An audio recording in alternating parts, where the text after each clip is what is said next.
I agree. I'm just telling you the story. But you can still be here. No, you sit there. You're fine. Exactly. No. It is a reason. Yeah, no, these are some of our options. You don't have to have them. Madam Vice President? Vice President, no, I'm Vice President, not the mayor. Oh, so that's where you have to right there, right? Yes. Yeah. Thank you, sir. Ooh, the seat's nice and warm.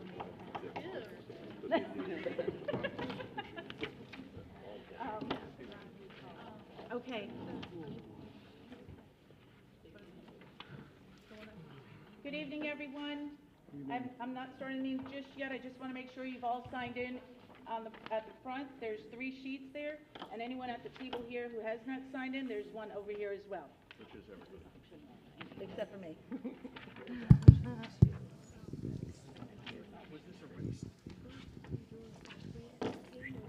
Listen, we don't, this is not a me thing at all, I can promise you that. I didn't kill anything. We need text write-ups, so let us see. Wait, this is another color. Both of them? No, I think this is I think. Oh, I didn't. Oh, I didn't. He's got him more hair than I do. He doesn't take a lot. That's not that hard. Yeah, those are our we have 3. Okay, so then you have the timer on your phone? Yeah, come on.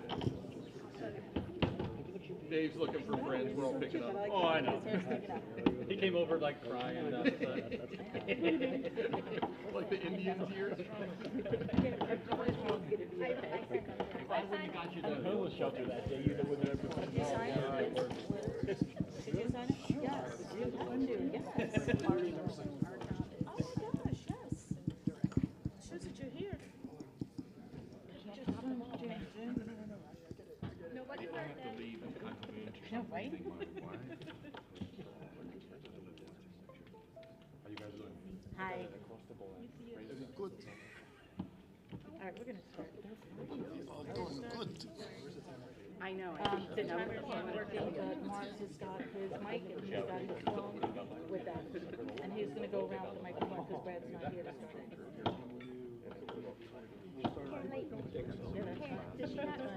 Ready? Are we ready? Just take off your shirt. Are we ready? What? I didn't. You must sign in. It's mandatory.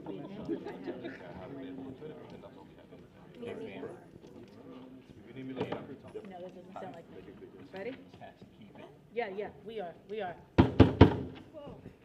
Sorry. Good evening, everyone. There's a lot of people here this evening. Thank you so much. We've got our Minneola City Council workshop meeting. Call to order, moment of silence, please, and the Pledge of Allegiance.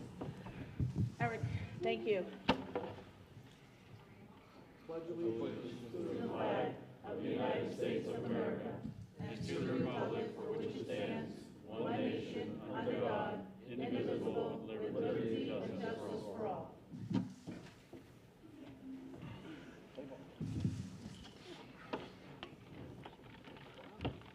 All right. Before we move forward, can I get a motion to excuse the mayor, please? So moved? I have a first. Can I get a second? Second.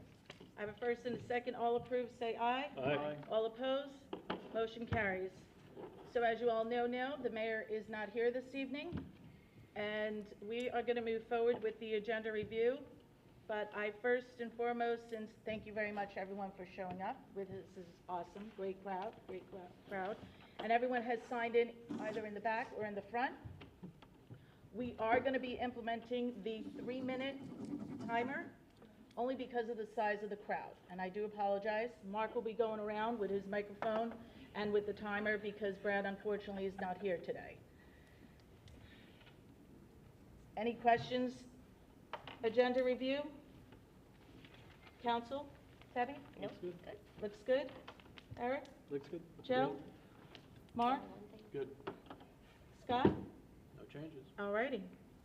Moving along with public comments. Anyone in the audience that would, sorry. Anyone in the audience that would like to speak that's not pertaining to what's on the agenda for this evening, please come forward. All right. That's it. All right. Closing public comments. Thank you. Discussion and action items. We've got item 1, a proposed commercial development to contain a shopping center, liquor store, and convenience store with fuel service. Scott, anything you've got? Start us off with? No, not in particular. I assume we're going to hear from the applicant, but the reason those things were listed, this is a commercially zoned parcel, which I think is important to remember. There's a score of permitted uses that they're allowed to put there, develop it as a commercial parcel. But the 3 things that are not permitted without a variance or approval from the council would be the shopping center. The proposed building exceeds the 18,000 square foot maximum that we have, essentially the anti-big box provision that we have in the code.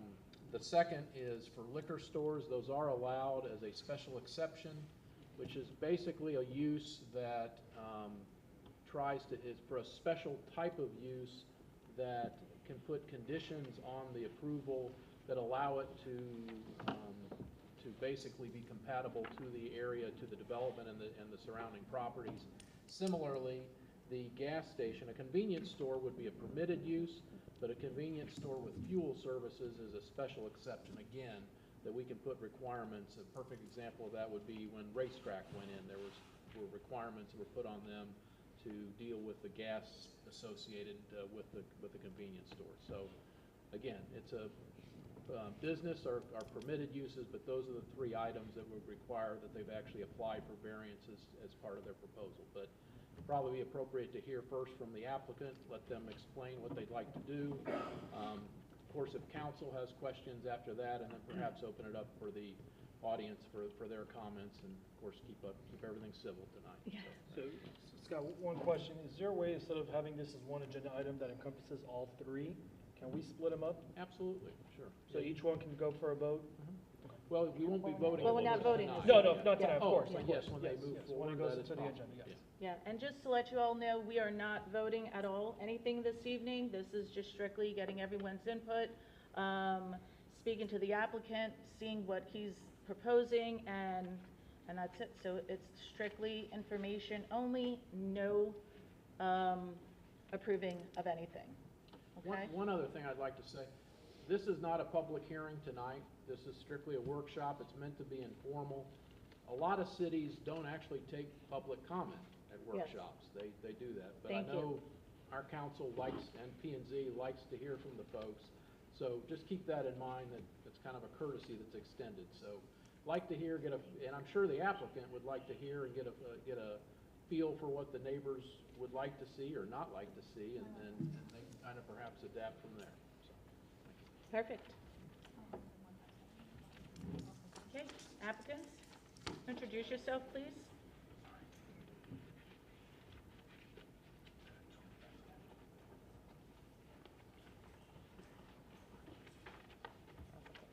Applicants? They're not the applicant. Oh, okay, where are the applicants? They were out in the lobby. Oh, I'll get them. Oh, thank you. I was trying to figure out. Anything. Just rolling green. I know, that's why I was like, They were sitting out there talking. yeah, a lot of green. I see where you're going with the green now, but I thought maybe it was a business thing with the applicant, so. And usually the applicants sit up here with us, so that's why I thought, and they usually sit across from the mayor. So that's why I was under the impression that's what it was, so my apologies. You're talking about the reserve Mark, where can we have the applicant sit, since I'm they, gonna give them my seat, and then,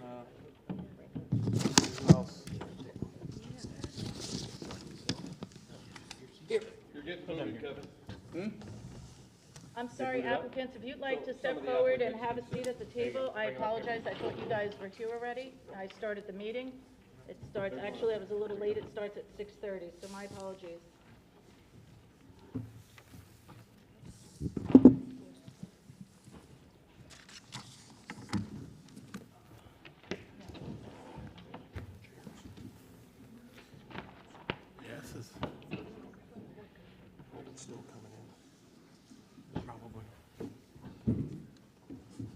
Good evening, gentlemen.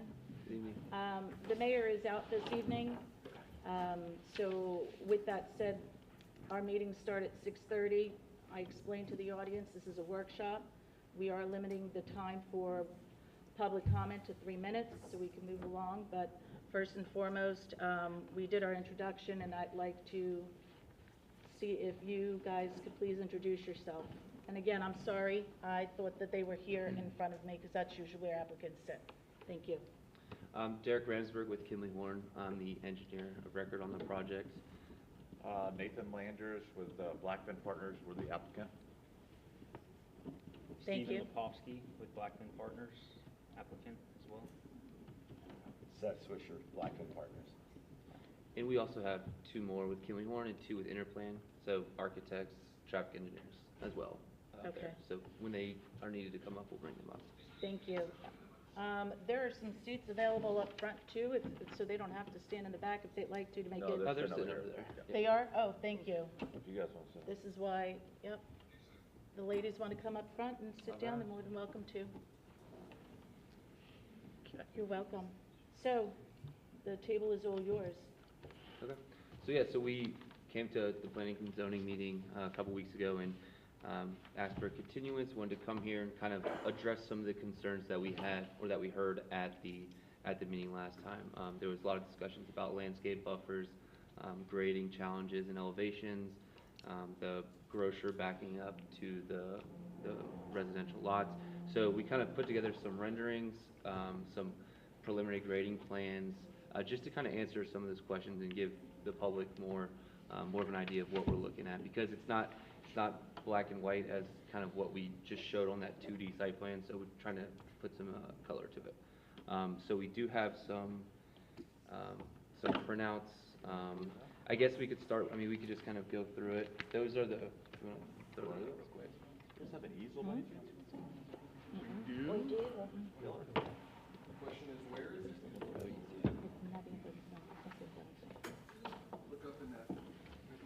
want to hand those out? What? Yeah.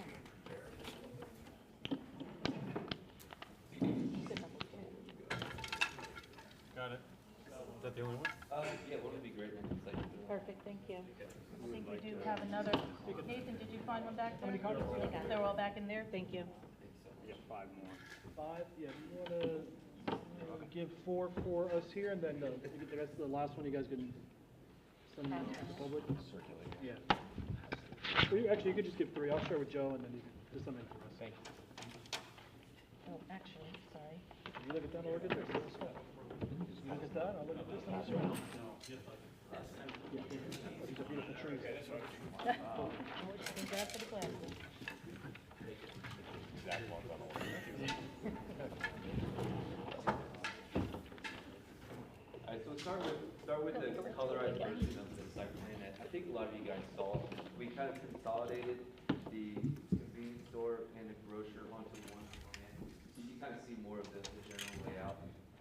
As you can see here, we have a pretty significant buffer back here. I mean, there's about 100 feet between this property line and the back of the building. And we do have a pretty significant landscape buffer, and that's a code requirement as well. So what we're going to show you in a few seconds is basically a view from looking here over, and looking kind of that way. So you can kind of see what it'll look like from your neighborhood. Another thing that came up in that meeting was about the grading elevations between this area and these lots. So I do have one that I can show. So basically, I pulled basically the LiDAR of all the houses against the 6 houses back here. Basically, there's an elevation. The one house up here has an elevation change from here to the pond of about 10 feet. That one's about 10 feet, and then it's only 5, 1, 4, and 8 feet. So there's actually not as much elevation change as we anticipated, and that was a big point of contention before. We didn't want the pond to be way higher than the lots that were right there backing to it. So it really isn't too much of a change. I think it would be over 100-foot span. 10 feet isn't going to be too drastic. So I think we were in a pretty good spot with that one. I can share that there's a thing over there. Can you explain, you said 10 feet over, 10 feet of elevation over a 100-foot Yeah, stretch? over 100-foot stretch. Are we talking up or down? Yeah, so the house, the house is about a 175-ish elevation, and the pond's about a 185-ish. So over 100 feet, you're talking only a 10-foot elevation change. So about a 10% slope, 10 to 1. So any questions on this before I jump to the renderings and the views?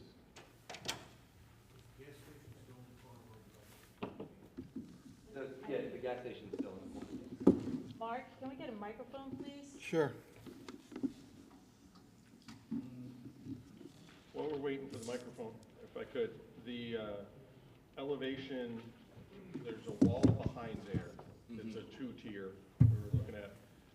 They're guessing it's about a 10-foot currently retaining wall there in 2 stages.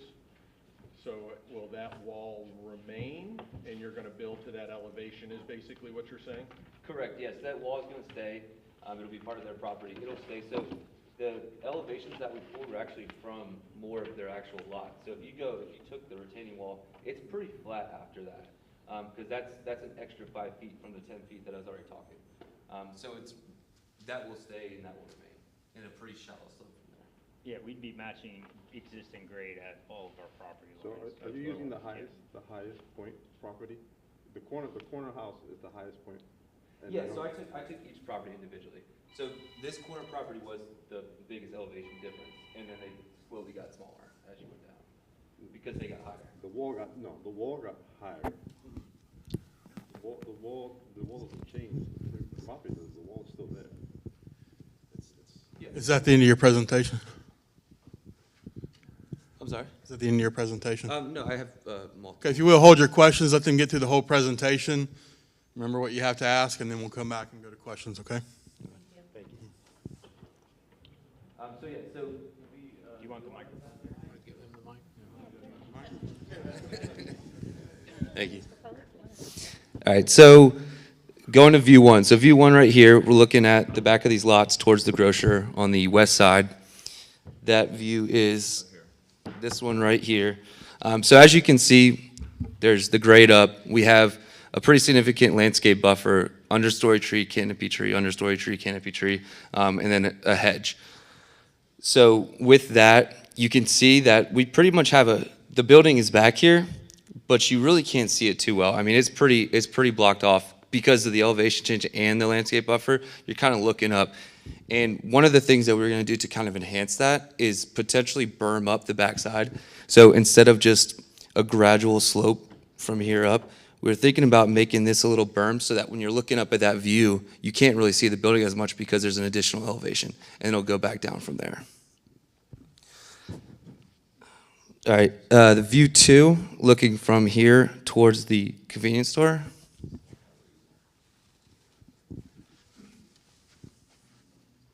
This one. Yeah, this one right here. So this is about the corner. This is that corner property. Looking eastbound down Sullivan. Yep.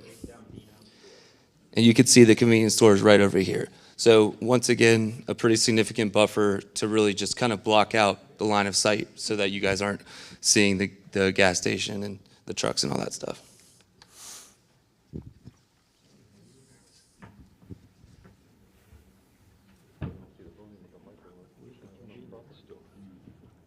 And then view 3, this is from your entrance to your neighborhood from this side.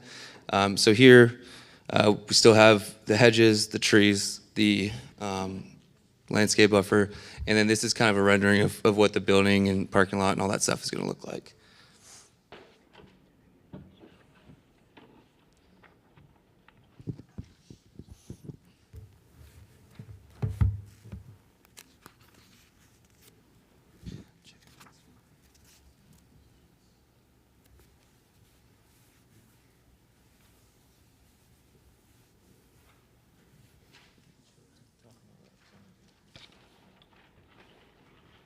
So a couple other things that were brought up in the last meeting, the sidewalk along 27. So here at the frontage of our property, we'll be building a 6-foot sidewalk down that whole frontage.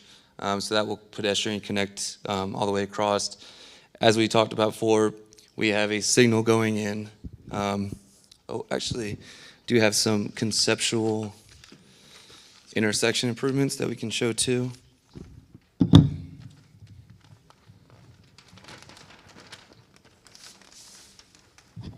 Yeah, the drawings that he's getting ready to show you is basically the improvements that we'll be making to 27 and the overall intersection. Unfortunately, get a large enough one there, kind of cut in half here. And we can, lay these out and share them with you later. But ultimately, Derek, if you want to kind of walk them through, start from the north and head to the south. Yeah, so with this signal we're putting in, so obviously we are generating more traffic with this. We're working in conjunction with the development to the east. So putting in the signal, what we're looking at right now is 2 southbound turn lanes, 1 left onto Sullivan, 1 right onto Sullivan towards your direction, and then exiting your guys' area, we will have 2 left turn lanes and a through and a right. So the 2 left turn lanes will be there to minimize the queue so that when people are waiting to turn left here, there's not 1 lane and then we're backing up into blocking this access point and your access point. So that's what the 2 lanes there are for. Coming southbound, we have a right turn lane into our development. So that one's pretty straightforward, and a left turn in. But yeah, this will significantly improve the operation of this intersection. Having plenty of movements, traffic signal timings, all that stuff.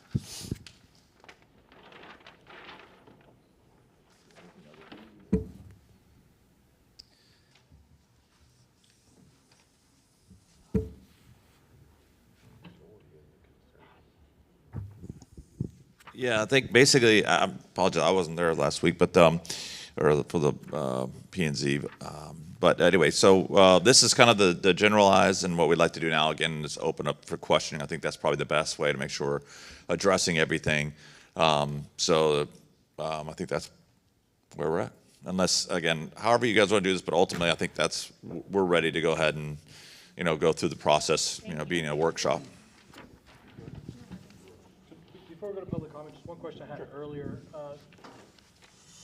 Would you guys mind if each one was voted on differently as a separate topic? So in other words, does this all have to go all in one shot, or can it be split between the grocer, the convenience store, and the liquor store? It is actually 3 applications already. So it's all 3 separate? It is 3 separate. So ones, yeah. hypothetically, one gets voted no, the other 2 are still move forward? It's a variable. It all depends. I mean, honestly, there's a lot of conjunctions to be able to make this thing happen. Sure. There's a financial support from each individual tenant that would ultimately come to the table on this thing to make this thing happen.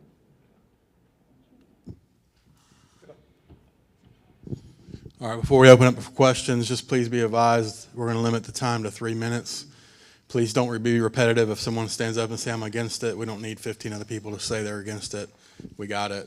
But if you have a question, just something that someone hadn't already asked, feel free to ask that question. What you know is the same as what the council knows. They don't know anything more than what you do. So we're all trying to learn and figure this out together, all right?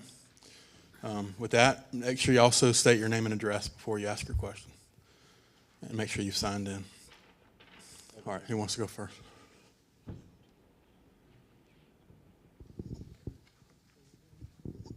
Thank you.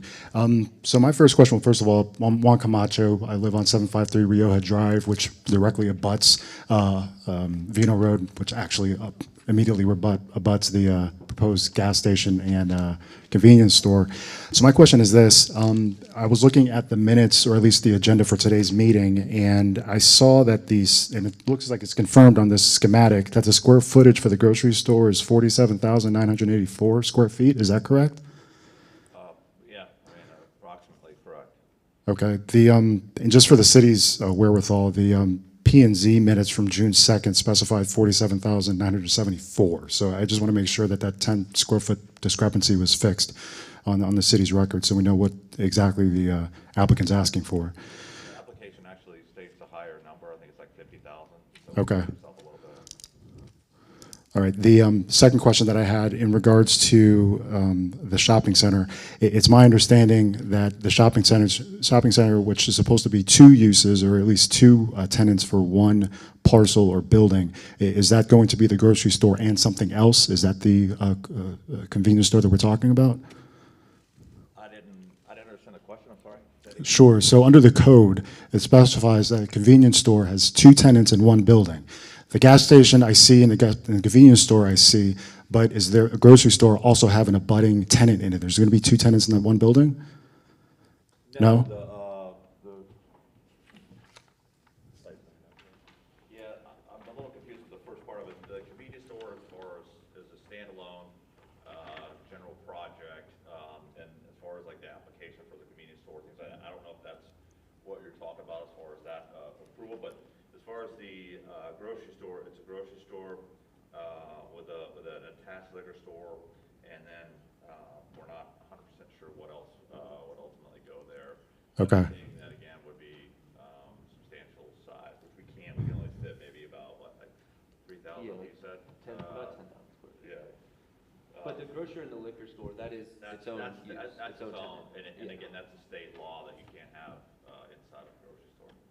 So when the application says shopping center, you're talking about the grocery store, which is also going to have the liquor store, correct? Correct. Okay. That's, I just wanted to clarify. All I tell you, the whole thing is a shopping center in a sense. Okay. I had one last question. I guess is all I mean. Okay. Just one last question. I'm sorry. I mean, they took their time to answer the question. He's answering it. Yeah, he's answering the question. About something else. And I'm moving on. Speaking to me about something Oh, okay. Sorry about that. So the SP12 that was submitted to the city mentions stats in regards to restaurants and without being a restaurant. Is there anticipation or contemplation for there being a restaurant located within this parcel? Yes, it's definitely something we're looking at. We've got some interest there, and it's also been told from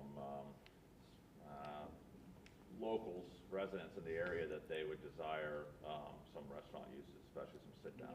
Okay. However, that has not been submitted to the city for permission. Is that correct? No, that has nothing to do with it. Again, what we're trying to do, again, concentrate on is what we're asking for today, is that's the only thing we're doing now is for the grocery store, which is above 18,000 square feet, liquor store, and the convenience store. That's the only thing we're addressing today. Okay. Thank you. Thank you. I remind everybody, no decisions can be made tonight. This workshop, they can't approve, deny, anything of that nature. And you'll have a chance again to see this. So if you don't get to get your question answered or asked, this will go before P&Z, it'll go before council, and each time those are public hearings, you'll have a chance to discuss that with the decision makers, okay? P&Z only recommends approval or denial. They don't make the decision. They recommend either one or approval or denial with conditions. And then from there, it goes forward, and that's forwarded to the city council for their consideration. All right, anyone else? I have a question for you. Sure. You said you don't want repeated objections. Without repeated objections, how do you know how many people Yeah, we're just, no decisions can be made tonight. You'll have plenty of opportunity to stand up and give your objections as the process goes through. But again, we're just trying to keep this condensed, concise, and not have a bunch of repeated comments or questions. But you'll have an opportunity to make comments when this goes before the governing body to make a decision. Okay, so you're recommending communicate via email or a letter or something, so they No. Just communicate now. Just, yeah. Yeah, okay. You have anybody else have a question? Okay. If you can, just let them get all their questions out if you want to jot them down, and then you can answer them after they're done talking. Okay, just for reference for everybody, the 47,000 square feet, so the Publix on Hancock over by Parkview, that one's roughly 45,000 square feet, give or take. So just to give you guys a good idea of the size. Hello. Hi, my name is Jordan Sanchez. I'm the first house in the community, 737 Rioja Drive. So my concern is basically with the gas station, the convenience store. With the back lot of the community, the buffer is great, but with mine, it seems like there's absolutely nothing. And it looks like my backyard is going to be basically a gas station. So,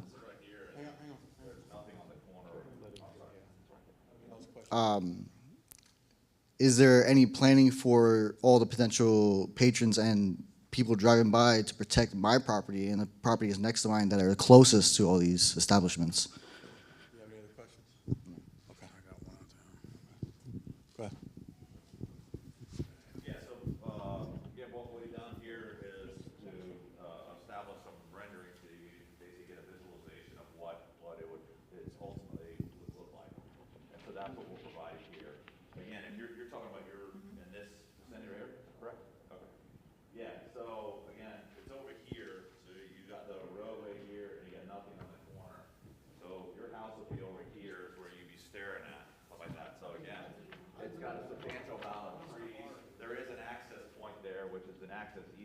existing, which is where this would be access. We can't, do anything with that. It's got to stay open.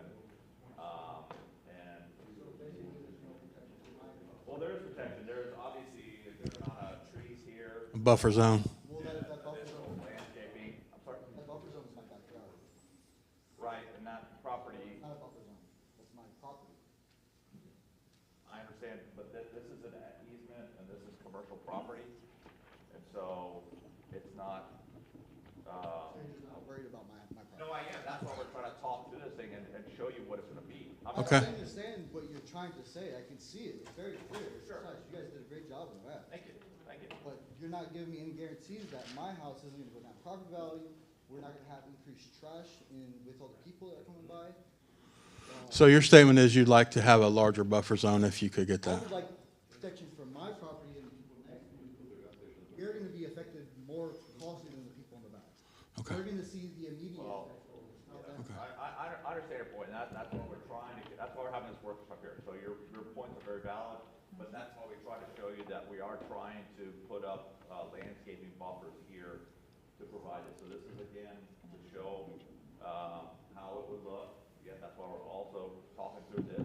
So as you said, your point would be to add more buffering. Yeah, okay. I mean, we're only, We have, we can only impact, the property that we're in control of, right? We don't have any legal rights to do things in the right of way. All right. Or, I know people have discussed about proposing the gas station to push it down. What's going on with that? Yeah, that was gonna be my question. we have another question. Name and address, please. Kevin Haig, 2080 Malbec. That's my question, because that's my view from my front yard. Like, is there any way for it to be moved down further, down 27, instead of in him? Because, like he said, his house is right there on the corner, so his house is still affected by the zone, right? So is there any way to move it down, further down 27, towards the collision place? Like, or can you opposite flip it? Do you want the gas station to be on this corner, but flip it to this other corner, or further down away from our community, so it wouldn't have so much traffic, trash, like you say, and we wouldn't be affected so much by the gas station? So his comment is for y'all to consider moving the gas station to a different location on the site. That's something we're having conversations, but at this point in time, that's the desired location for them. All right, we have your next. No. All right, she's next then. Go ahead, Pam.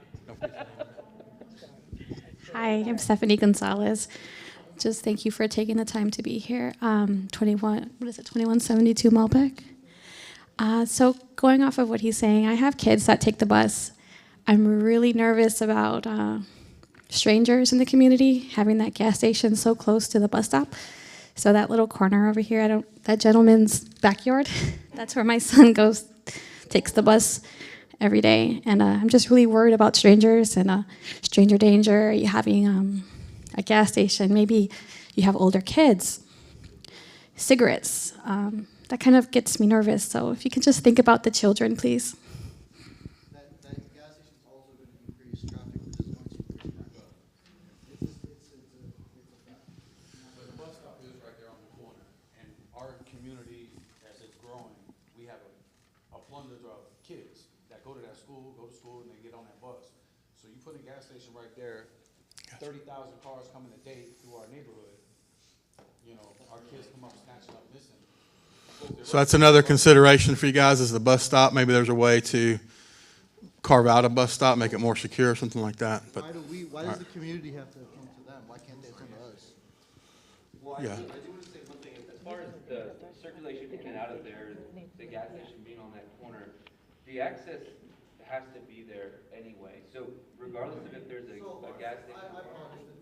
All I'm hearing is that you're more concerned about your property than our okay, let's get this next question. We want to make sure everybody has a chance to ask their question.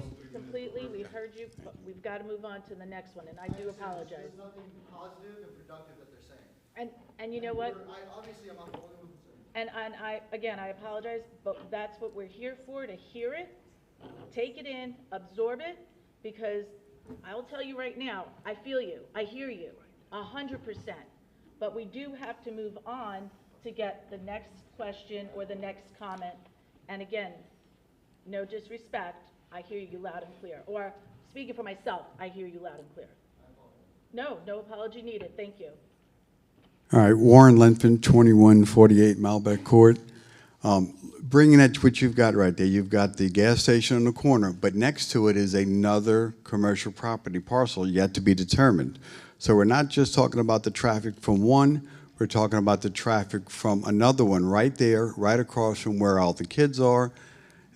Do you not see any kind of concerns? There is no concerns, you feel you have no concerns at all that there would be any issue with adding all that traffic on that side portion versus moving stuff to 27, and that's my question. Well, so the one thing I do want to reiterate that in case some of you guys weren't at the last meeting, this property is zoned commercial. We're actually at 1.1 FAR. Or B1. So what that means? B1 or B3. I'm sorry? It is a B1 area. Yeah. You're trying to make it B3. No, B1 is a 1.1 FAR. So there's actually entitlement rights. Okay, what they're asking is just to try to take into consideration in your design, the safety of the children, especially at the bus stop. Absolutely. I was just trying to reiterate, I guess, the fact that we are trying to come in less dense. We're not trying to bring in very high density properties. Everything that comes through here that isn't per code, right, we have to come back here. We can't just go do whatever we want with parcel 2, 3, 4. So I just wanted to reiterate that point that it is zone commercial. What we're trying to do here is bring our best foot to the table to like provide the safety to the children and do what we can that you guys are. Yeah, I want to reiterate that too, the safety concerns, things like that. That's good information, good for us to hear some of those concerns as far as like where the bus location is, things like that. And that's something we can take into consideration and try to see if we can find a solution. But I also want to reiterate that everything we're doing is going to meet the life safety standards that would be required for any type of development. My name is Alejandro Espinosa. I live in 800 Rioja Drive, a little bit further. I'm gonna support the point of moving the gas station. I'm gonna give a simple point. I don't know if you drive around the area locally, but everybody that's stopping that's gonna stop in that gas station, they go pretty much to the correctional that is down further on the US 27. Pretty much the closest one, it will be the Circle K. And if we put it there, you're gonna bring a little bit more dangers, and maybe the people that go to visit the correctional facility, not always are friendly, give or take it. More or less, they are sometimes civilized. If you go down there in the morning at Circle K, you're gonna find all kind of people. If you bring another gas station here, you're moving all the danger to this section of the road, and we have the kids. So that also helped to support to move the Fulton down the gas station. All right, anyone have any questions or comments over here? Oh, I'm gonna go here and then I'll go over here. George Gamarra, 757 Rioja Drive. So I'd like to ask, why are you guys, because it seems like you guys are pushing for the gas station to be at that corner, right? And what is it going to take to move the gas station? You mentioned that you're having conversations. So, but I mean, what do you need to do to move that, to make that happen? Just put it on the other side. It's got to be their desire to be willing to accept that as the location that they want. Again, it's like anything else. When they have to sign off on it, be willing to go there, basically. We can't force them, I guess. I mean, we can, again, we're going to provide them with continued feedback that we hear. And again, that's why we did the continuance at the P&Z to listen to everybody and get all the feedback. And so that's what we're doing today, and to be able to take your comments and try to, address them in this particular case with that particular gas station operator. So when you mean their desire, you mean the owner, the one who's going to build the business, all right? The operator. Whatever you want to call it. Okay. All right. Thank you.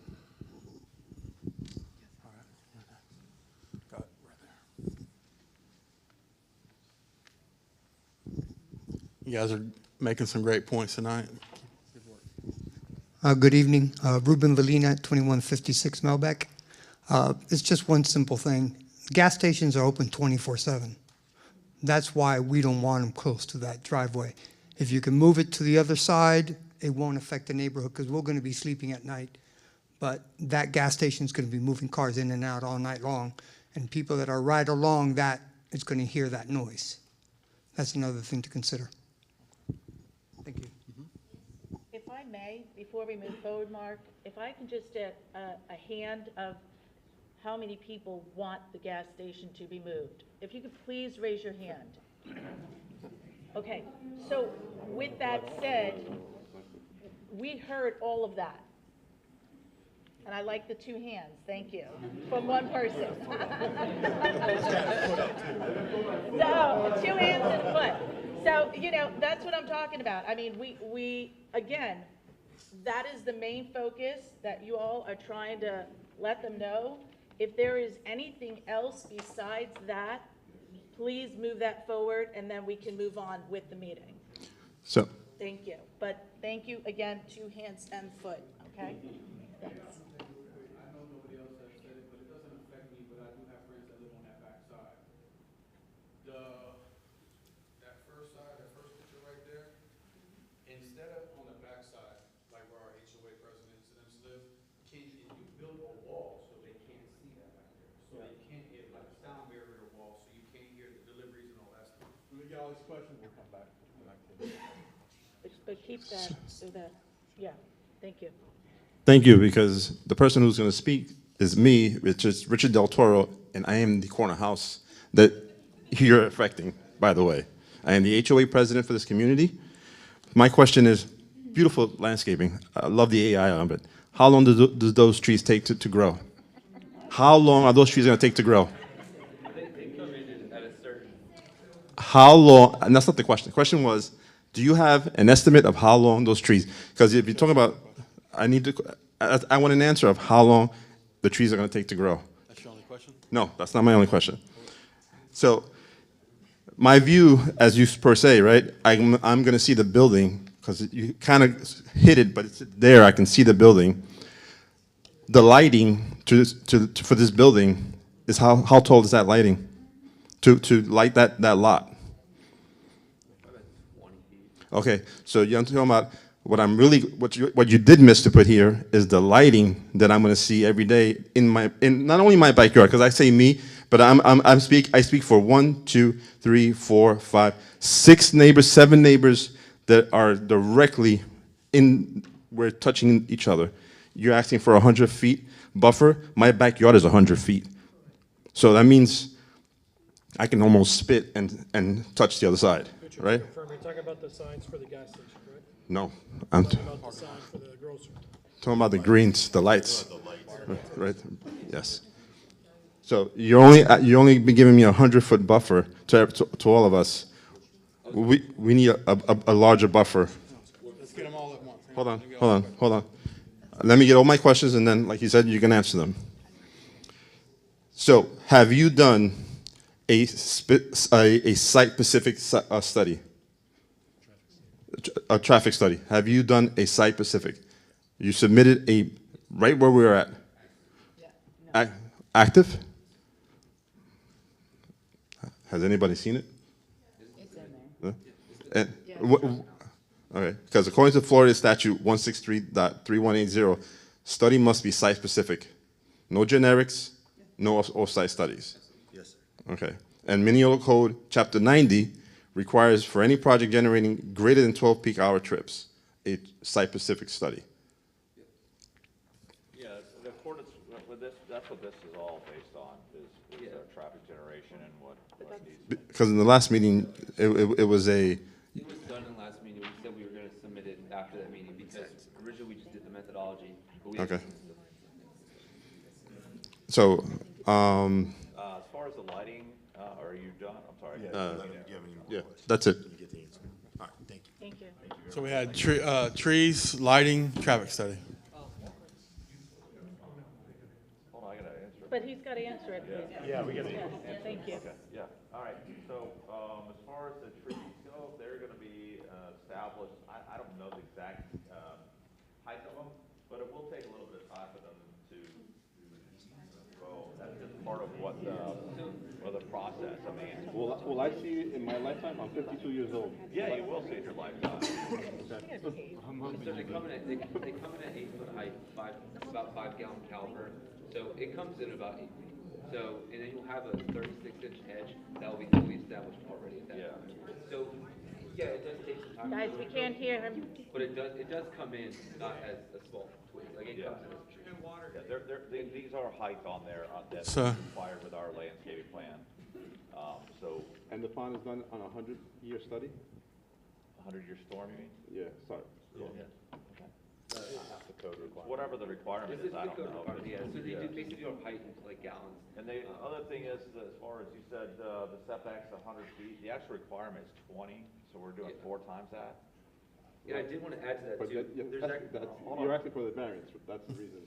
No, that's not the reason for the variance. No, I'm just saying, you're asking for a variance, so I'm gonna put in. So, It's not a variance, it's a special exception for the use, it's just because they have a 18,000 square foot. As far as the actual lighting plan, we have a photometric plan. These days, the way lights are done, they are designed specifically to light certain areas so they don't shine over. And we do have that we can share with you that shows where if you want to talk to it better than I can. Well, yeah, I mean, we're gonna use dark lighting fixtures back there too, so they will be, at night, they won't be as prevalent, and that's obviously what they're designed to. The 100-foot buffer, I did wanna hit on too, that 100 foot is basically the distance between the property line and this building, and there is one house that's 110 feet. That's my house, by the way. Yeah, so that's about 110 feet. Considering the street a buffer, where cars are gonna be driving? No, I'm talking about from the back of the house to the building, it's about 110 feet. So our buffer is the 20-foot buffer. okay. Everybody, y'all doing a great job having a construction conversation. You're making some great points, and I'm sure they're going to take some of these things back and see how they can tweak their plan to try to address as many of the comments as they can before they represent it. So we got another question. Two questions. Was the traffic study done with all the potential stores occupied and running? Okay. Second question. Is there a reason you can't move the entrance to 27 and get it out of our neighborhood? We know we have to have that. There's a cross-access agreement with this property, so it's required to be there.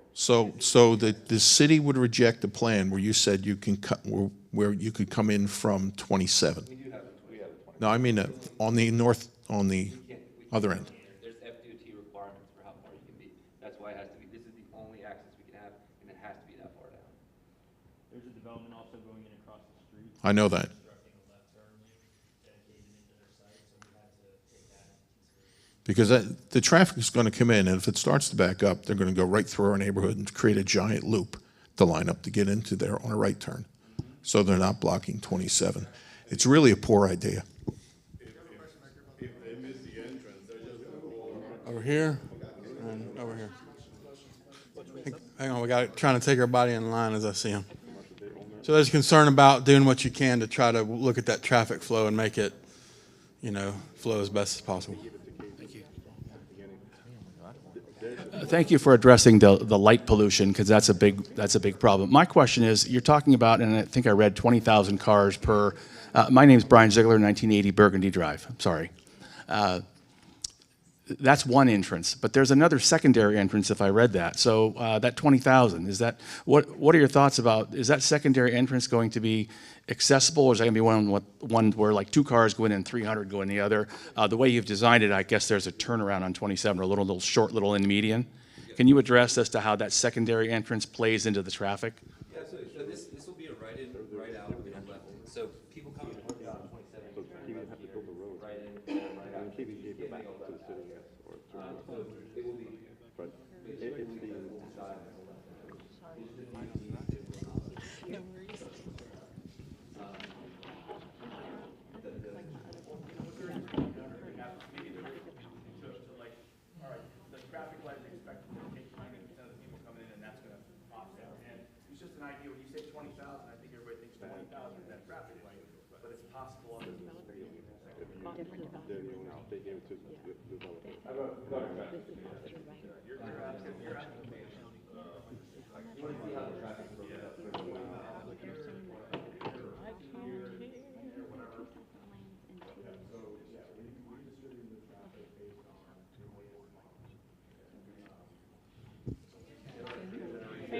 hold on, I'm sorry.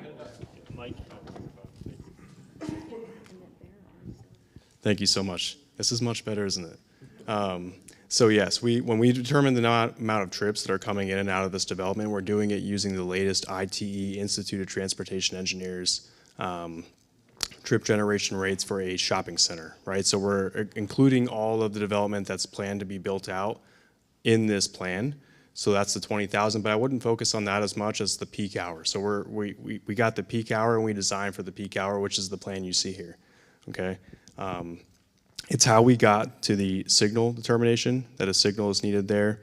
And when we distribute the trips that are based on the ITE rates for the shopping center at full occupancy, we distribute it for convenience, right? So yes, we do have this entrance here on Vino. I think it's called Vino Street, correct? And then we do have this secondary entrance on US 27. It is a secondary entrance, but there's a lot more traffic on US 27 than there is Vino. Or can we all agree with that? There's,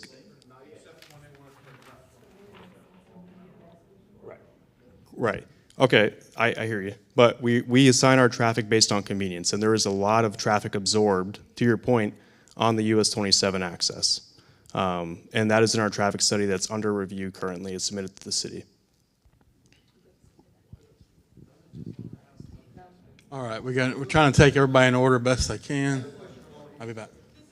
Hang on. Here, yeah. And I can project, so I actually don't need a microphone. Sorry. My name is Nicole Williams at 2141 Malbec Court. I had a question about the traffic study, actually, because when I was reviewing it, I didn't see any cars coming out of our neighborhood counted.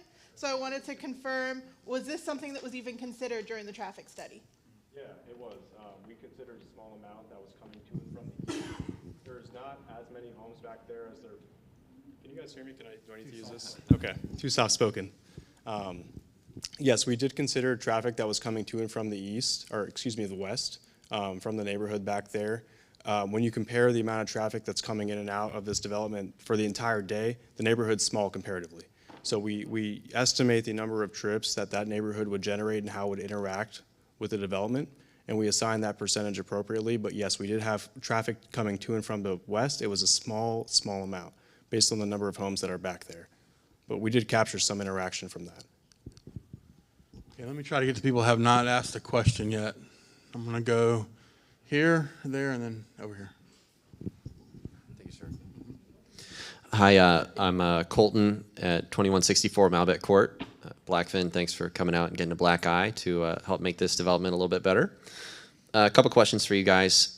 First, a statement. I do my best to talk to all the neighbors and understand the sentiment, and I think this is well understood right now, but I think there's a faction that is against the development. I think there's a faction that has a few hardline issues, being traffic, buffer or protection, and the gas station, which I think that's well known at this point. A few questions. I love that there's 3 lanes to exit. That is a big relief on part of my traffic concerns. I see 2 left-hand turns, and as someone that only goes into town to the right, seeing that straight and right is a single lane, I'm sure you did a traffic study and maybe it supports 2 left lanes, but as someone that lives there, that's bad news for me. So I'd love to hear your take on the 2 left lanes versus a left, straight, and right, or a different configuration. Also, based on your rendering, I'm a little bit confused on how the entrance road aligns with our neighborhood, because on your lower rendering, they're dead on, and that looks like they're offset in the top photo rendering, which would benefit us because people would turn in and then we could turn out, left-hand turn out of the neighborhood easier. So I'm curious exactly how that's configured. Additionally, traffic to exit the neighborhood to that point, I don't know if you've considered a 4-way stop, which we would hardly make those cars wait at the 4-way stop because there aren't many of us, but it would give us an easy and quick way to get out of our neighborhood rather than potentially be waiting, back up on the light for people to get out, things like that. Finally, to hammer an issue you may not have heard, the gas station, I think it plays into both issues. The buffer, the noise, and the traffic are both alleviated by moving that. I understand you have to find an occupant that is down for that plan, but I think that is going to be really important for neighborhood support. To give you some positive feedback, I think your renderings are optimistic, as some of us have already highlighted. I do love the idea of an additional berm. If that is what it actually looks like, that would be great. But the side rendering does not include the other commercial, the other out parcel that would go there. So I don't know if trees would ever live there, since there would be an out parcel planned there. Also, final comment. Yeah, that's the gas station. Oh, I'm sorry. Okay, so that's a potential out parcel as well. Okay, great. Okay, thank you. Sorry, excuse my confusion. Last comment is, again, I don't know how much you can control this if we talk about this in this point in the process, but I have a guess on what grocery store that is. I have friends that work at those grocery stores. I've heard of curfew stores where they don't take deliveries outside of 7 to 7. So if that's something that could be known or established up front, that could also alleviate some concerns from the neighbors. So to summarize, I know I talked about a lot there. The traffic study with the 2 left lanes out, the traffic out of our neighborhood, 4-way stop, and the rendering, how it's actually aligned. And yes, the extra turn lane. Yep. Those are all my questions. Thank you. Well, good job. Well presented. Y'all have any? Thank you for your questions. They're very well spoken. I appreciate the consideration, both positive and negative. We determined that geometry at the intersection with the signal would need that 2 left lanes out, and a through lane and a right turn lane. If you think about the conflict points for left turns, they need a little bit more protection. They need a protected green light, so they don't have the opportunity to go on a red light like a right turn does. So yes, it's going to need a little bit more stacking, even though there may be more traffic to and from the south. It'd be straight and right separate. It'd be 4 lanes out. Is it 3? Okay, 2 lanes left and a shared through right. There's very minimal traffic that we had seen going to and from Sullivan, so that right turn is really a de facto right turn lane, even though it's shared with that through movement. So that's it. Lanes in, it'd be 1. Yeah. Okay. Your second point about doing an always stop at the intersection immediately west of the signal. There's a manual of uniform traffic control devices that has specific warrants to evaluate whether a always stop is appropriate. You need to meet the warrants. You need to meet the vehicular warrants on the major and minor street. You need to meet crash history. There's certain check boxes that we have to check in order to do an always stop. So we can't just throw an always stop there and hope it works. We have to meet the warrants, both for volumes and crash history. And you run the risk, if you do an always stop, of backing into US 27 in full transparency. So that needs to be more of a free movement with the minor streets having the stop control. Does that answer your question about traffic? The alignment on the rendering of the roads.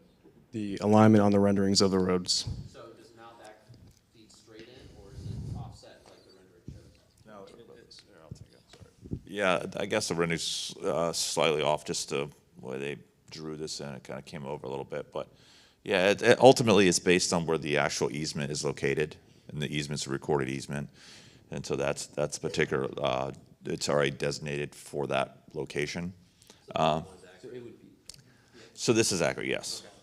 Yeah, I mean, I would be open to, I mean, if we moved it further back, I'm not saying we can't, because it would require you know, the HOA and everybody else to sign off on this, because again, it's a recorded easement that we'd have to get modified. So again, you know, how much layers and if you get enough support on that. But just out of curiosity, I mean, if it was further back, does that, you know, do people see that as a positive, I guess is what I'm asking. Further back, referring to towards 27? No. Okay. They answer all your questions? You'd like a dedicated right turn, right? Basically. I guess my concerns are, I'm concerned about getting out of it. You're third in line, I counted. I got it. That's kind of what Yeah. No, it's not even. I got here, and we'll come back. Yeah. here for a moment. Okay, he's been waiting a while. Marcelino Ortiz, 2020 Burgundy Court. I'm looking at the at your design. I'm a truck driver, so I'm not knocking any truck drivers. By me looking at that, you're only having one entrance for the trucks to go in, and that's through our subdivision. Have you thought about that? Well, we have a circulation template that we can do, and you can access it from here. You can obviously do donuts around here if you want. That does not look big enough for a truck to go through there. Oh, it is. We have to, it's required for us to model it. But they're still gonna go in through, they're still gonna, yeah, they're gonna. It's easier to put out through our subdivision, get the light in. No, they wouldn't have, they could go, they would go like this. So you could easily do an auto turn analysis to make sure the truck can circulate, right? All right, one at a time, guys, one at a time. I mean, it's a public street. Hello, Nicole Marie, 879 High Point Circle. All right, so just for clarification, recap, you are asking for variance, right? And you're asking for 2 special exceptions. Also, it kind of seems like we're relying on the approval from FDOT for Sullivan. The permit is in, but it has not been reviewed or accepted or considered active. And what I'm referring to is the light on Sullivan and 27. So I did speak to FDOT today, confirmed that the permit has been in from Bosserman's developer from the other side, but it is not reviewed, is not accepted, and is not considered active. So you're relying awful lot on something that has not been approved by FDOT. Second, Highway 27, that bottom entrance, that is not an application in FDOT. Currently, so that means you haven't approved for it, so you made it into your renderings, but this is where we're kind of putting the cart in front of the horse with this one, right? Based on FDOT and their current variances through Highway 27 and the agreements that they have, that is not going to get approved. And the reason why, I'm not presuming, I called, I asked questions, they gave me answers. That's kind of how my due diligence works, but that 27 permit is approved for like expanding the road, and it's also approved for improving the roads. They said they will not accept applications for new turnoffs onto 27 in that area. So now I do want to ask a couple of questions. My first question is, are you open to suggestions, or are you committed to the drawing behind you? Well, I mean, first of all, do you want me to wait till she? Yeah. I just need a yes if I can go forward. Because the questions that I have. Excuse me, I need for you to go forward because I want to keep it. Yeah. going, and then he can ask, he can answer. So Right. It's a, like, yes, I can do suggestions, right? Well, go Yeah, ahead. It's cool, cool. thanks. Yeah. So, yeah, it was a rhetorical question. All right, so we have 3 different option plans, and this is listening to everything that they've suggested. I'm just gonna kind of shoot this out for you a little bit. So obviously with the first one, the suggestion would be to move the gas station from the top left corner to the bottom right. It would also be to add a conservation area in the back, so where your storm drain is, it would be moved forward, and a 3.42 acre conservation area would be pulled down, so it's 300 feet by 300 feet. This would create that space. With option 1, you would be approved variance, right? This is if we were to make these special exceptions, so you get the 52,000, or whatever this 47, whatever you requested.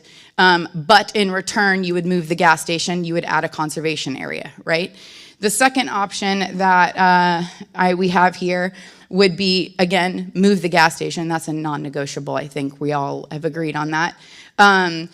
This would reduce the main building to 18,000 square foot. You could do a double decker, 5 to 6 tenant buildings, move things around. This would not give you your grocery store, but it would still give you your retail space. It would also add a green space landscape buffer and pretty much block off the majority of that privacy that these people are complaining about. So you would be adding that buffer space. You would still get your gas station, your convenience store. You would still get, multiple 2-story retail spaces. You can play with it, and I have recommendations if you'd like to take a look at it. The third one that we offered here, this is more of a conceptual plan. This would offer a larger like green space that would basically block out. And this is if you can get the approval on that bottom for that FDOT F27. So if you can get the approval for that one, then the idea would be to make that entire neighborhood entrance conservation green space storm drain, and then build on the other side of it. This way they are out of it. You still get what you want and are able to be profitable. Your clients are happy. You stay in variance on this one, and the granted special exception for a liquor store could be added because we're not going over variance. So it's kind of like, we hear you, we raise you, we see you, and these are the things that we're asking for. So the main non-negotiable is to move that gas station in that bottom right quarter. And then there's 3 other choices as far as going with variance and no liquor store, or dropping at 1,800 and increasing the special exception. So, thank you.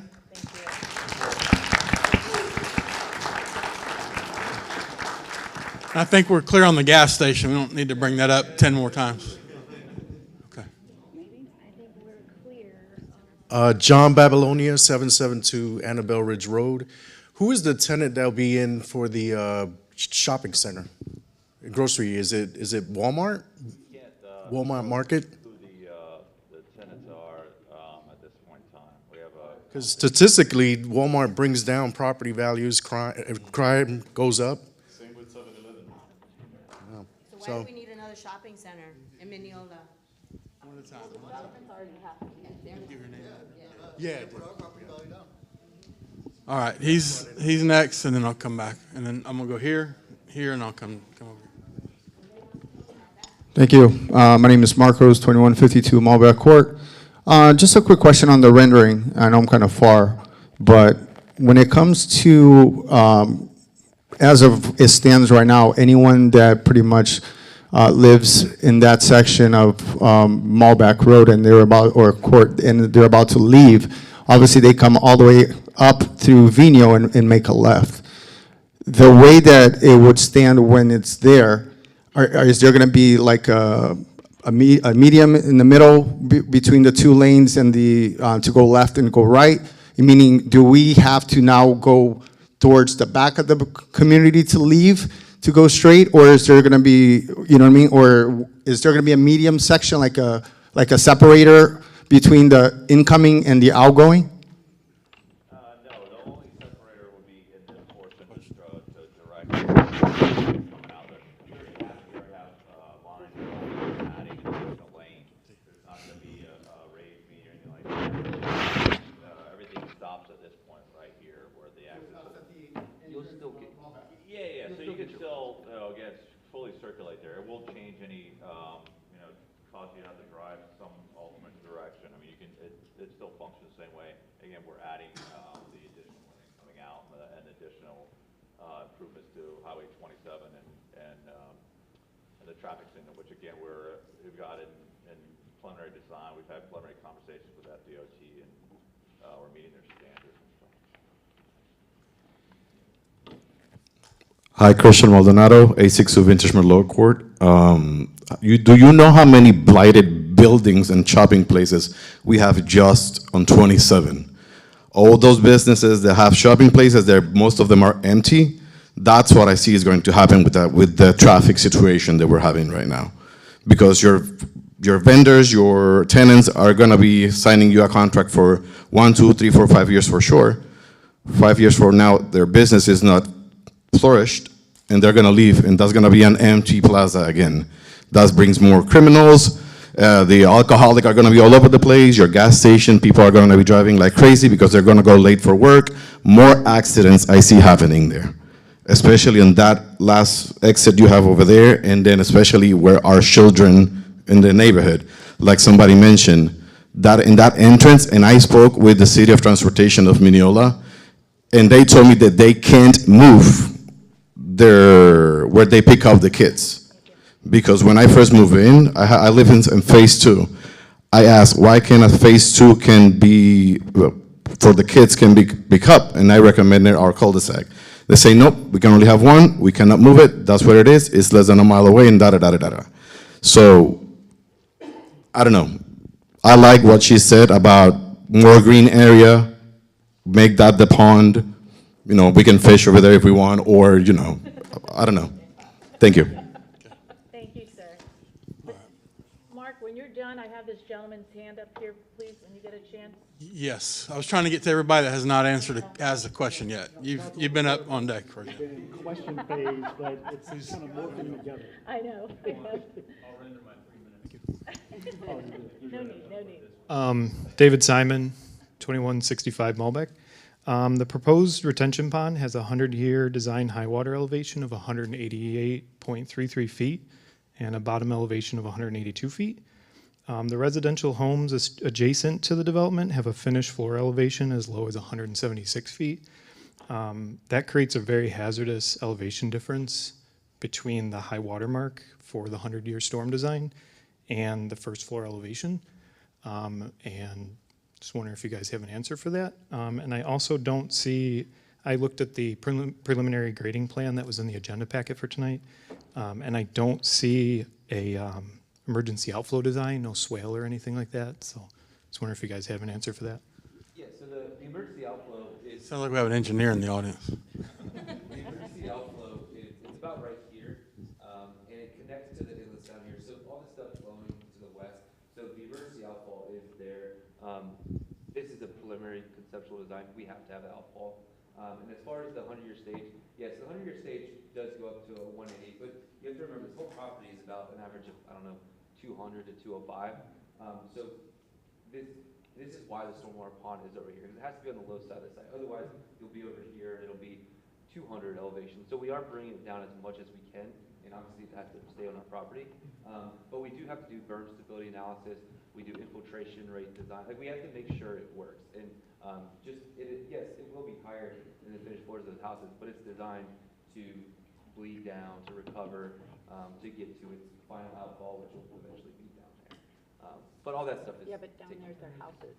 Well, no, it goes through the system. So there's, the outfall is through the storm system that's under the road. And discharge in the post condition is less than the. Exactly. And so technically, per the stringent criteria of the St. John's Water Management District and all that, right now this whole property goes here. So the water's already going there. Our requirements are that we have to design it to be less than what happens in the pre. So if 10 CFS goes there now, we have to do less than 10. So it actually will be less water going to your guys' development than there is today. Good. Yeah, but but that's why we have to do the storage. So instead of it just, because right now it rains and it goes off. But that's why we make it impervious, so it does generate more runoff, correct? But we have to Minutos? So- Not seconds? That's just the design.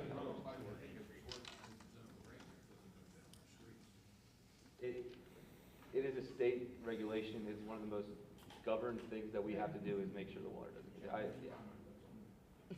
Good job. So Juan Camacho again, 753 Rioja Drive. Just some background. I've been an attorney for 15 years. I've been practicing in Florida and also in Pennsylvania. While I was in Pennsylvania, I was on the zoning board for the city of Allentown for 5 years, and I was also the city attorney or assistant city attorney for the city of Allentown. In Lehigh County, I was the assistant county attorney for a year. So I have a little bit of wherewithal about where this is going, where it's been, and where it is right now. My message to city council, if this application was before you today, the application for the special exception, which concerns the convenience store, gas station, and liquor store, and also with the variance and concerns to the grocery store, should be denied. And I'm sure Scott, my great colleague up there, which I'll meet after the meeting, will concur. I'll start with the variance first.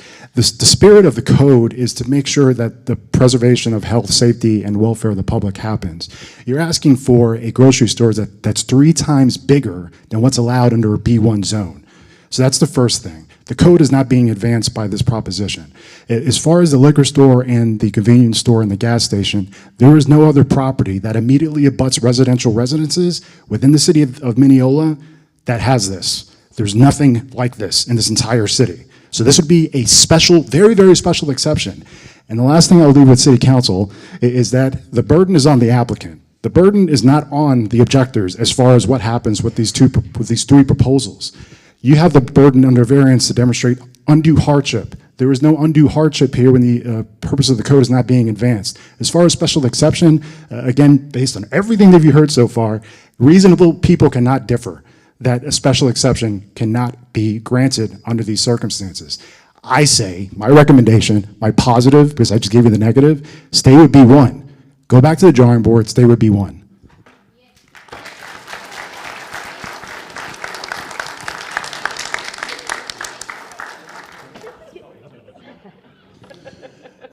Considering, my name is Ruben, I live in the 8000 Rioja Drive. Considering moving the service station, gas station to the south, one question: will it be possible to keep Burlington Road as the entrance to the residential complex without providing access to the commercial area? Which of the neighbors present would prefer that Burlington Road remain without access to the commercial area in order to provide a bit more security? There is requirements for circulation. It's actually, for certain fire codes and stuff too, we do have to have multiple exits and entrances from the site, egress and egress. So being that that easement was put there for this B1 property, like that kind of has to be there. We don't have really much of an option with that. Yeah, the owner of this property owned all this right here before, so he established this. So when they sold off these houses right here, it was well known this was commercial property, and that commercial would ultimately be developed here. And that's why they established the access easement. That's what we have right here, and that's why it's located right here. And again, we're trying to bring services to the area. And as far as the 18,000 square foot, that's just a standard that the city has in there, that you won't have anything above 18,000 without going through that special exception process. So for us to say we're going against it doesn't make a lot of sense. It's just a matter of the processes that we're going through, and that's why we're here today, to go through those processes. Because the zoning does allow for, like I said earlier, 1.1 FAR. So typically, we're allowed for over 800,000 square feet Yeah, of so commercial. technically the zoning would allow us to do 800,000 square feet here. It It just- might be only 18,000 square foot buildings or whatever it is. But Does anybody have a question that has not asked a question? Oh, you've already asked a question, but I'll get to you though. I'll get to you. So this is more of a statement for our community. The owner of our road, where KB constructed, they were the original owners. They sold it to KB, okay? Just so you understand where they're coming from and what their process thought was, not now, but back then when all this was still sand, dirt, trees. They negotiated already with KB, that road. They just gave it to KB. What a coincidence, right? So KB didn't have to build a separate road. They donated the road to KB. And I guarantee you my life that KB's negotiation with them was, soon as I'm done building, I will give it back to you. And that's exactly what happened, and that's why we're here today, okay? That's why we're here today, because they planned a entourage. KB, our beautiful developers, oh yeah, we already have a beautiful road, everything. But in the background, what they didn't tell you was they owned that road. It was theirs, and it was donated to KB, or who knows, whatever, because I wasn't there when it was given to KB. And then now KB gives it back to the city. So of course, they keep throwing that word, it's a commercial, it's B1. Yes, we know that because you gave it to KB for that reason, so that it can stay a B1. And our developer didn't have to do a side road or a main entrance for our where we live, just because they knew this was coming, because nobody does this overnight, right? And now they have their road, so it makes it easier for them to take advantage of us, because we have no control, because it's a B1. How convenient, it's a B1, it's a public road. Yes, it's a public road, but it wasn't a public road before. They owned it, and it was donated to our developer. Thank you. That was not Blackfin. That was not the. Okay, I'm gonna come here and then I'm coming to you. Yeah, that's. Hey, how you doing? Long time no see. I probably talk loud enough where I probably don't need this because I'm half deaf anyways. I said I'm half deaf, so yeah. I have two questions. Well, actually, I have two questions for you. Is there any study that's been done for the foot traffic that this is going to increase? Yes or no? That's all I need first, and then we'll go on to it. Not that I'm aware of foot traffic now. Okay, all right. There's a point to that. When your guys' neighborhood was built, I live right beside you guys on Aptua in Zoltana Circle.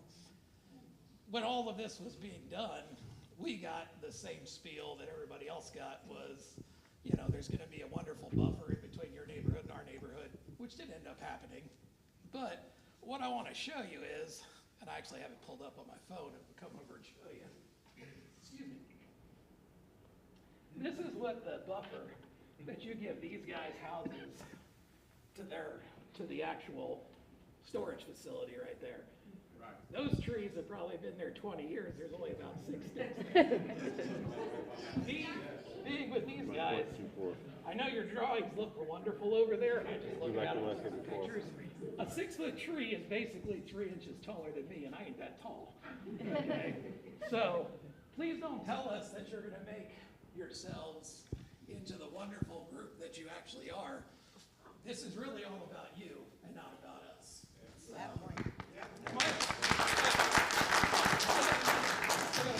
Okay. You got a minute 30. I've already had more problems than I've had before because of foot traffic. And not saying that it's any of your kids, stuff has happened, and it happened right in front of my house, actually. He knows about that. I'm more worried about the foot traffic that all of this is gonna bring to your corner. Yeah. I feel worried on the bus. I actually drove the school bus. I should have never driven a school bus.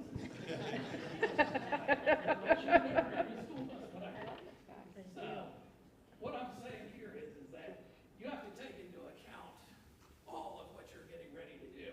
You said you were putting a sidewalk in, that's wonderful. If that sidewalk brings more problems of people walking through all of these guys' neighborhoods, we're gonna walk through mine too. So, be careful on what you wish for, because if you've done no study about foot traffic, it is gonna be affected. And I'll give you 40 seconds. Save it in the bank for next. I got one last thing to really say. Your development is cool, right? I just don't think it's cool for our development, next to our community. You have down 27 numerous spots that you can put this, other than right next to us. You're basically just cramming us together with this community. You got plenty of spaces down 27 that you can put it in. So take that in consideration as well. I'd like to answer some of you guys' questions a little bit here. We all know that change is difficult. It really is. Change is the only inevitable thing on this planet. I just want to. Hey, let's just hear him out, guys. Let's hear him out so we can get out of here at a decent time. Mark, can we get the mic, please? Thank you. Mark. Mark, bring the mic. Yeah, so as I was saying, change is difficult. And again, I'm trying to be honest with you and sympathetic and just kind of talk through this. Obviously, again, everything is difficult when you talk about change. When your housing came in here, I'm sure he was not really excited about it. Things like that. I mean, things change. It's just part of life as we continue to grow. More and more people move to Florida. Not only do you need more houses, you need more services. There's people that are interested in this location, national tenants that have, are identifying this based on research that they have available to them. So not just out here, throwing a dart at the board here. So they're actually doing their research, which is a tremendous amount of research. And so. Can we let him talk, please? Thank you. Thank you.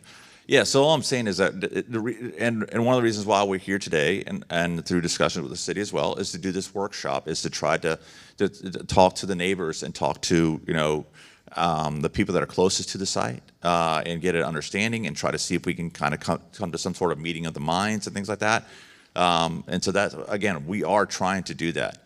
But as I've stated also, it was, commercial from the get-go, and now you're talking about the whole road there being KB and all that stuff.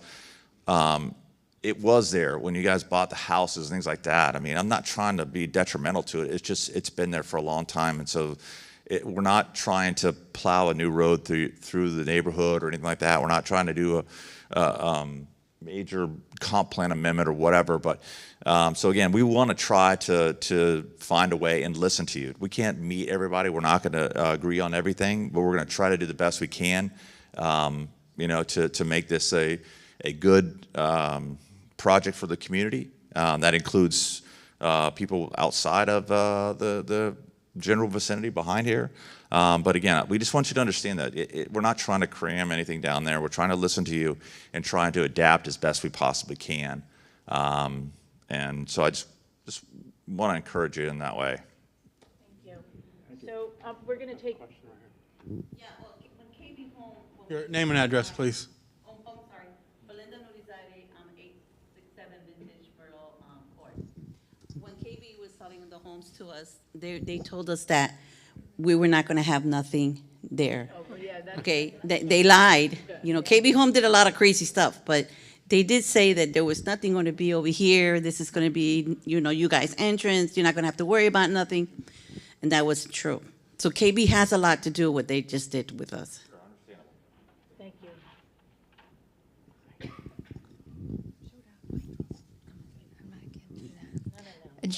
Jennifer Morston, 64 Golden Dawn Loop. Yeah, so change is inevitable.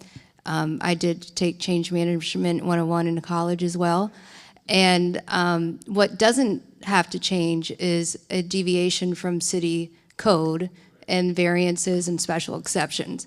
I think it's pretty confident for you guys to come up here and spend months probably on one conceptual drawing as if it's in the bag that we're going to accept the variance and accept the special exceptions. If I were you, I suggest going back and getting several different options as we have provided. We spent some numerous hours with resident feedback on providing that. So I think this is a conversation, a compromise that we've provided for you guys, but definitely coming in thinking that it's in the bag should not have been your game plan tonight.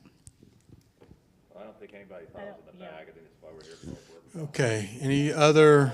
Right, it's one plan, but Am I then missing? again, they can bring the next time over, they can bring several plans that have been done before with developers. I've seen that happen. Yeah. But Well, we hope they and so do I, but you know what, at the end of the day, we have to give them a chance. And that's what we're here for. If we can kind of wrap it up, and then we'll have council, and then we can move forward with adjournment, please. Thank you. No,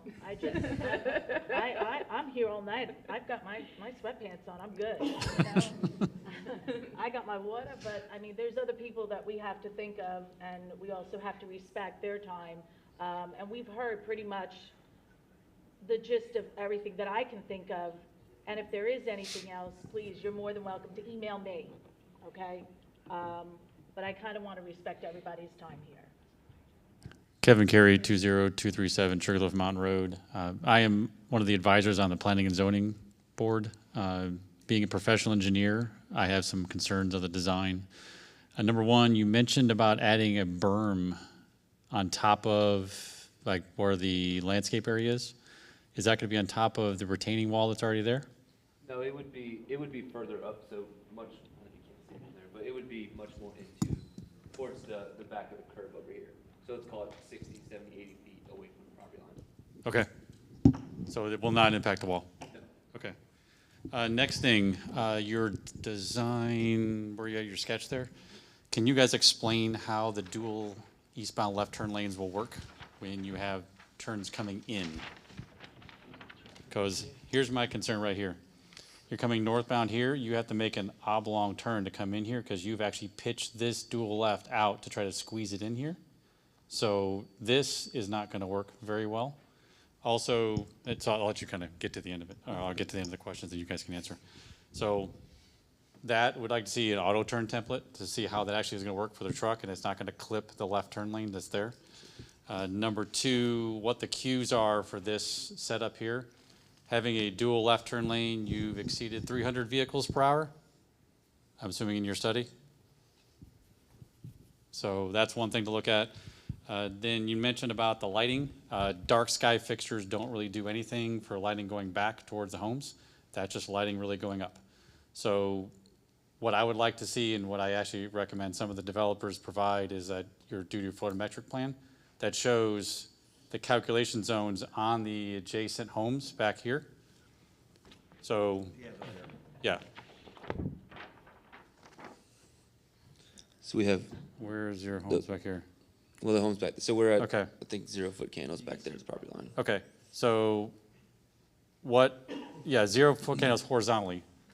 You also should do vertical, because that's a little bit different. Okay. So you should do vertical calculation zones on the homes too, so that way we can see what bleeds over to the houses. The traffic study, was that include all the developments across the street? Because they have several northbound U-turns that are also using that northbound left, and now you're gonna dump more cars into there. So did that get taken into account? That's the next question. Your spacing on your northbound, you're gonna put a turn lane in here, I think is what you got. Left in, Yeah. Mhm. So your access class in this road is 3, which means your spacing is 1,300 feet, and you only have 900 to your signals. So I don't know if you're getting, it'd be nice to get a permit, or you have that approved by DOT, that you have less than what the DOT requires. We had a. Sorry. Oh, no, that's right. And then, we talked about the Q links for that. I guess that's all I got for now. So if you can go ahead and answer those, and then, or have that ready for the planning and zoning, that'd be great. Thank you.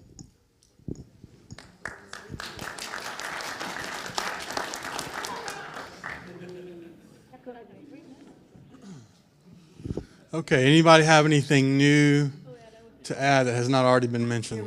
Right here. Right here, okay. Hi, my name is Carrie Lee Simons. I'm at 18118 Victorian Drive. So the property has not been subdivided as yet. It's currently one parcel, correct? Okay. So I would assume that there are contingencies with you in your preliminary agreements with the retailers that you're speaking with, that the sale or rent of the property, however you guys are going to do it, is contingent on the approval of these variances or special exceptions, correct?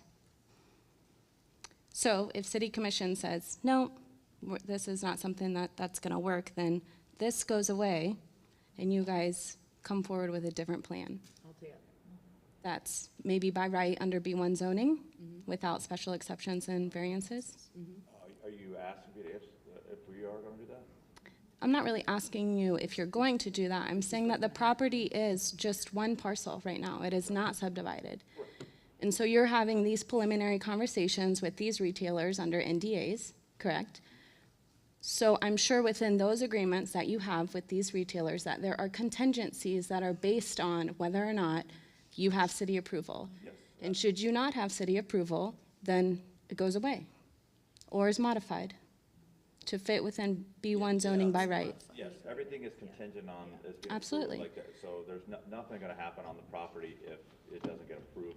So whatever that specific Right. desire So- is or whatever. I'm saying like this could, if city commission says no, this could just go away and eventually another, proposal would come forward. Absolutely. That might be more conducive to the city and the, It's happened before. yes. I just, I think that sometimes there's confusion when people see diagrams like this. The parcel is just one parcel as of right now. It has not been subdivided. It does not look like this. So, they're having preliminary conversations with retailers, and within those agreements are contingencies as to whether or not you get city approval. If you don't get city approval, it goes away or gets modified to fit within the city limit or, city code. So I think that sometimes that might be a little confusing. I just wanted to put it out there.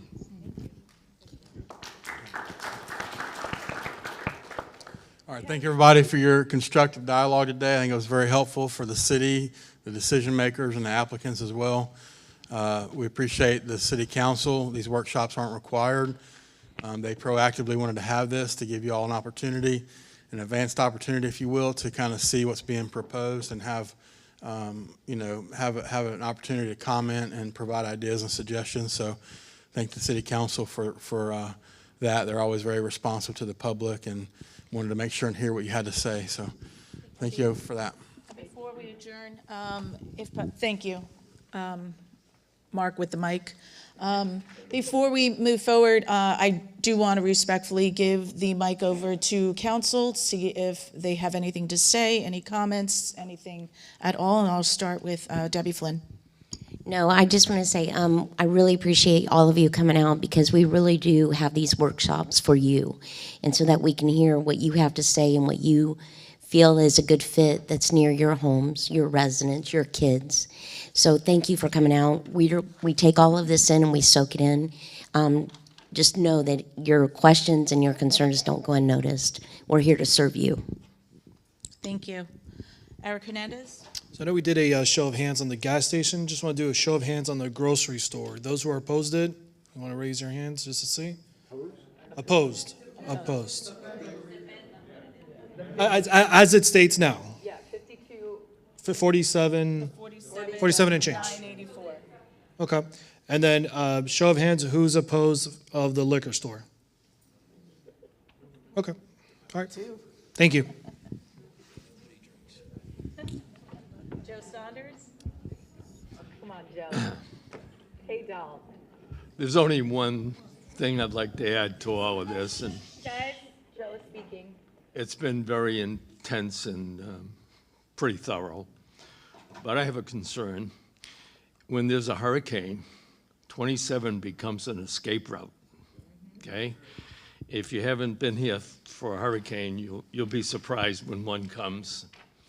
And the gas stations are overwhelmed with the people going in and out of them. And for for a very big reason, we have a city code that says if you build a gas station, you have to have a backup generator so the gas station doesn't just sit there while everybody's trying to get in and out of it and go and buy it.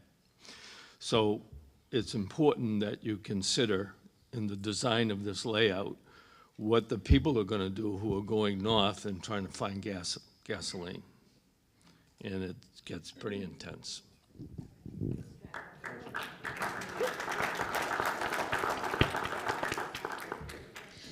And as for me, I thank you all for coming out this evening. I do want to apologize. I did not know that the mayor was not going to be here this evening. I would have been, stop. Anyway, I would have been just a tad bit more prepared in regards to the developers being here, the applicants being here, in regards to your seating and starting with you guys being here when we first started. So with that said, I do have plenty of notes here. I've heard you all, and I thank you very much for taking the time out to coming out here and being prepared for this. Anything else? Nathan, did you want to say anything? You did? Absolutely. I'm going to pass the mic over to Nathan before I adjourn, and anyone else in P&Z that would like to make any comments as well. You have 3 minutes. Thank you. So I want to thank everybody. Did you state your name, ma'am? No, because I'm on council. But I'm on P&Z. They don't know that. Oh, okay. Sorry. Nathan Foch, Vice Chair for P&Z. So thank you, those of you that came out again, that were out for our planning and zoning. You heard most of my comments at that one. I just wanted to reinforce some of the things like Kevin said. I had made some of the similar notes for these turn lanes, for the lights, for the bleeds. And actually, I thank you guys for doing that, Eric, for that last minute, because those of you that were at P&Z, it wasn't just the gas station. There were several other issues. And so I was actually curious that none of you brought up any of those other issues tonight. So I was glad that Eric asked for that hand raise. So please keep coming out. Please keep telling us what you think. It may change, it may not, it may go away, it may come in, but this is what we want, right? We want you telling us what you think we should have so that that's in our decision. So I just wanted to thank you for coming out for the second time. Please keep coming out. Thank you. All the time, not Thank just you. for this. All the time. We want you all the time. Would you like the mic again? No. All right, now, anyone else? You're good? Everyone else is good? All right, thank you, guys. Can I get a motion to adjourn? Motion to adjourn. I have a first. Can I get a second? I'll second. I have a first and a second. All in favor say aye. Aye. All opposed? Good night, everyone, and thank you again. Motion carried. should have did that. I am Thank you very much. Give me a minute. Let me turn this off. This is not my guys. Thank you very, very much. I appreciate it. Thank you, thank you. Listen, no, bring that hand and really shake the dude. Put that on. No, for real, for real. I like what you guys bring forward. I appreciate it and the time. And don't let this be the only time you guys come out. There's going to be other times as well.